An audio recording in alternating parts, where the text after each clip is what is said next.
സ്ത്രീകൾക്ക് സൗജന്യ യാത്ര ഓർഡിനറിയിൽ മാത്രമെന്ന സൂചന. ഇലക്ട്രിക് ബസ്സുകൾ പ്രോത്സാഹിപ്പിക്കുന്ന കേന്ദ്ര സർക്കാർ പദ്ധതികൾ ഇതിനായി പ്രയോജനപ്പെടുത്തും.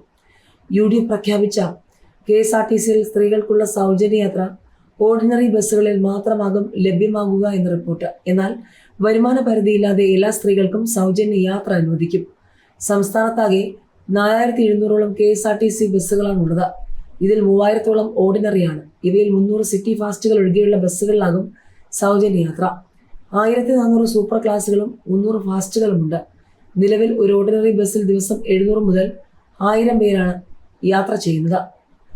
കർണാടക, പഞ്ചാബ്, തെലങ്കാന, ആന്ധ്ര എന്നിവിടങ്ങളിൽ സ്വദേശികളായ സ്ത്രീകൾക്ക് ഓർഡിനറി ബസ്സുകളിൽ സൗജന്യ യാത്ര നടപ്പാക്കിയപ്പോൾ പ്രത്യേക കാർഡുകൾ ഏർപ്പെടുത്തിയിരുന്നു. എന്നാൽ കേരളത്തിൽ ഇതില്ലാതെ സൗജന്യ യാത്ര അനുവദിക്കും.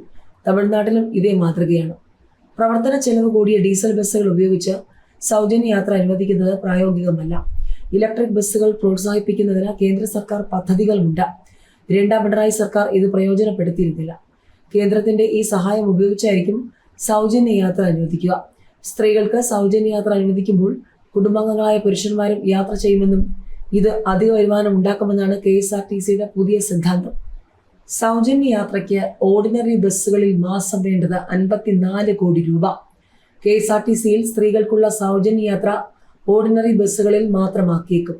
വരുമാന പരിധിയില്ലാതെ എല്ലാ സ്ത്രീകൾക്കും സൗജന്യ യാത്ര അനുവദിക്കാനാണ് ആലോചിക്കുന്നത്. KSRTCക്ക് ആകെ 5280 ബസ്സുകളാണുള്ളത്. അതിൽ 3200 ഓർഡിനറിയാണ്.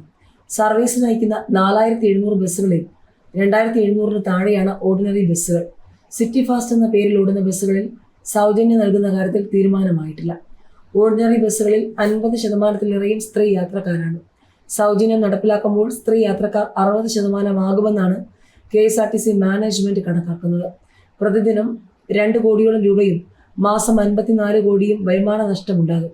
ഈ നഷ്ടം പരിഹരിക്കുന്ന സാമ്പത്തിക പാക്കേജ് KSRTCക്ക് ലഭിക്കുമെന്ന വിശ്വാസത്തിലാണ് മാനേജ്മെന്റ്.